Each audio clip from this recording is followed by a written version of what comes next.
구독, 좋아요, 그리고 공유까지도 눌러주시면 저에게 도움이 되겠습니다.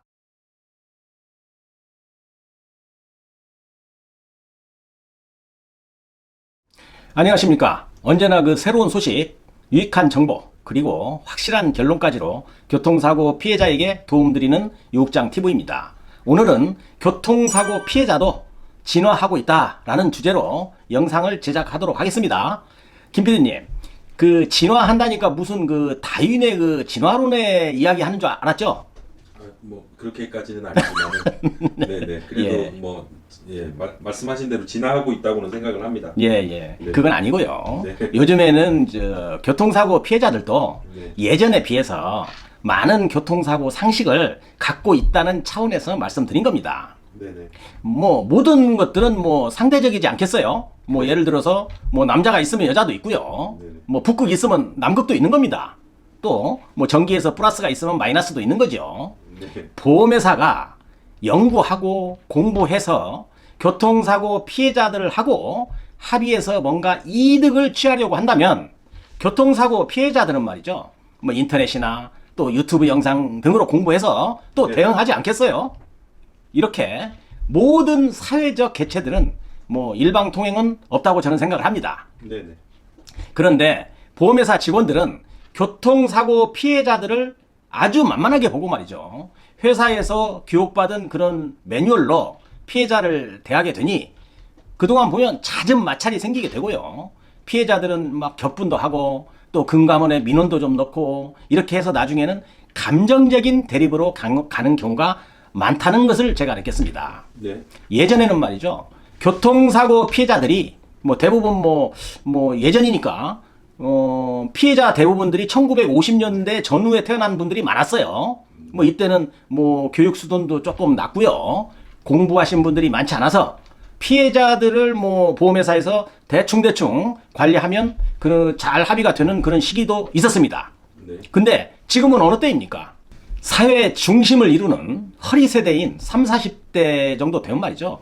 인터넷을 접하고 이런 시대에 태어난 분들 아니겠어요? 네네 자, 그런데 지금도 보험회사 직원들은 제가 여러 차례 강조했듯이 하는 일들이 보험을 가입한 운전자, 즉 피보험자죠. 피보험자를 대신해서 피해자를 관리해주고 운전자를 대신해서 합의를 해주는 것, 이런 일인데요. 가끔 상담하시는 분들이 보험회사와 대화하며 그 녹음을 하거든요, 김 PD님. 네. 녹음을 해갖고 저한테 그 파일을 보내줍니다. 네. 그 대화를 듣고 이렇게 있다 보면 한마디로 참 가관인 경우가 있더라고요. 네.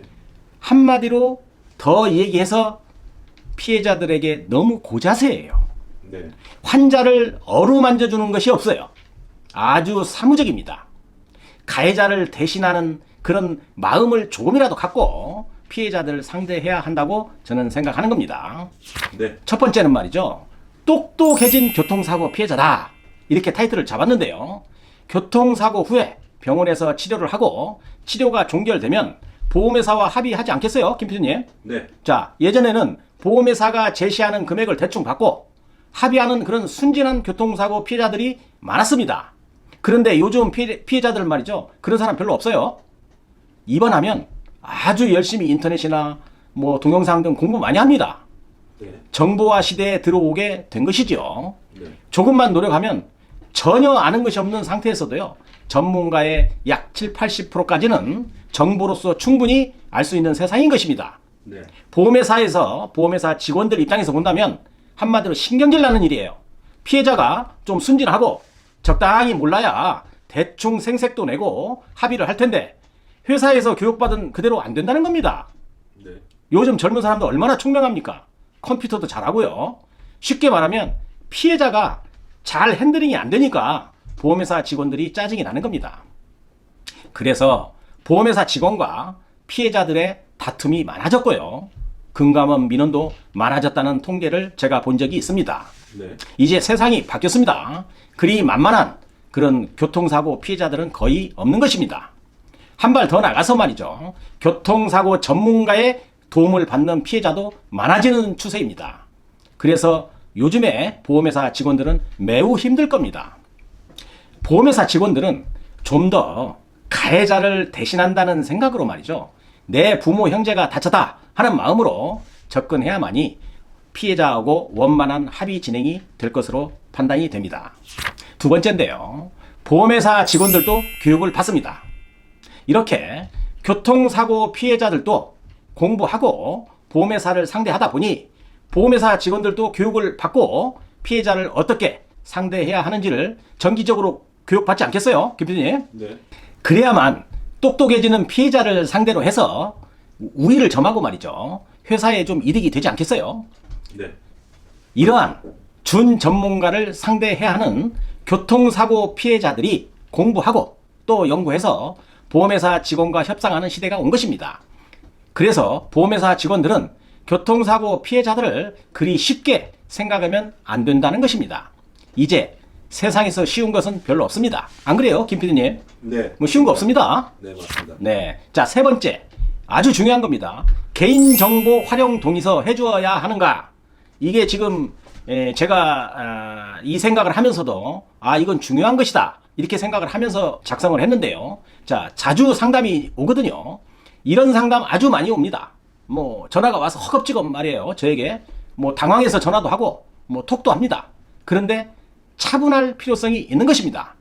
그렇게 결정적인 문제는 아니거든요. 개인정보 활용 동의서를 해 주었다고 이렇게 흥분해 있는 상태에서 전화를 합니다. 제가 한 3가지 정도로 그 질문을 요약을 했는데요. 첫 번째는 말이죠. 개인정보 동의를 해야 합니까? 라고 저한테 물어봅니다. 두 번째는 개인정보 동의를 해버렸는데 취소가 안 되나요? 이렇게 물어보는 사람도 있고요. 또 세 번째는 개인정보 동의를 하지 않으면 보험회사에서 보험 처리가 안 된다는데 맞는 말인가요? 이렇게 물어봅니다. 법을 잘 모르니까 보험회사 직원들이 대충 반강제적으로 하는 겁니다. 휴대폰으로 개인정보 동의를 요구하는 그런 페이지를 보내서 꼭 이것을 동의해야만이 피해자가 자동차 보험 처리를 받을 수 있는 것처럼 이렇게 이 얘기를 하는데요. 제가 정리를 해드리도록 하겠습니다. 김 PD님. 네. 한 가지 조목조목 설명드릴게요. 자, 첫 번째입니다. 개인정보 동의를 해야 합니까? 답변입니다. 안 해도 됩니다. 교통사고 피해자는 병원에서 발급되는 진단서만 주어도 충분히 보험회사에 개인정보를 제공한 것입니다. 피해자가 원치 않으면 더 이상 동의해야 할 이유 없는 것입니다. 두 번째인데요. 개인정보 동의를 해버렸는데 취소가 안 되나요? 이렇게 물어보는 분도 계십니다. 답변입니다. 취소 가능합니다. 사고 초기에 뭐 정신이 없고 해서 사고 나면 정신 없죠, 김 PD님. 네. 예, 처음에 사고 나서 병원 치료 중에 동의서를 적어주거나 또 폰으로 동의를 했다면 뭐 담당 직원에게 전화 다시 걸어가지고 말이죠. 나는 개인정보 활용 동의 못하겠다. 취소해 주세요. 라고 하면서 녹취를 해놓으면 됩니다. 걱정 안 하셔도 됩니다. 세 번째인데요. 개인정보 활용 동의를 하지 않으면 보험 처리가 안 된다는데 맞는 말인가요? 답변입니다. 그런 법은 없습니다. 사고 나면 피해자는 치료받을 권리, 배상받을 권리 등이 있으니 너무 겁먹지 마시고 차분히 치료하다가 병원 진단서 나오면 그거 사진 찍어서 보험회사 직원한테 톡으로 보내시면 그만입니다. 개인정보 활용 동의 안 해서 병원 치료 안 해준다면 금감원에 전화 한 방 하면 그 담당 직원 혼납니다. 책임자로부터 바로 사과 전화 오게 돼 있습니다. 네. 이 정도로 정리하면 별로 틀리지 않을 겁니다. 잘 참고해서 대응하시기 바랍니다. 어때요, 김 PD님? 오늘은 새로운 정보에 대해서 설명을 좀 드렸는데요. 교통사고 피해자들의 좀 가려운 곳을 긁어드린 것 같습니다, 김 PD님. 네, 오늘도 뭐 아주 좋은 정보라 판단이 됩니다. 이런 정보를 매번 공유를 해주시니까 네. 저희 지금 육장TV 채널이 댓글이나 좋아요 비율이 굉장히 높게 나오거든요. 다른 채널 비해서. 네. 그래서 이렇게 항상 좋아요를 많이 눌러주시는 것 같습니다. 구독자분들 대신해서 감사 말씀드립니다. 네, 뭐 제가 칭찬으로 듣고 네네. 뭐 더 겸손한 자세로 임해야 되겠다 하는 생각이 좀 듭니다. 네. 자, 오늘은 여기까지 하겠습니다. 오늘 또 유육장 TV를 끝까지 시청해 주셔서 감사합니다. 다음 시간에도 더 좋은 컨텐츠로 여러분을 찾아뵙도록 하겠습니다. 오늘 영상도 도움이 되셨다고 한다면 구독, 좋아요, 그리고 공유까지도 눌러주시면 저에게 도움 되겠습니다. 감사합니다.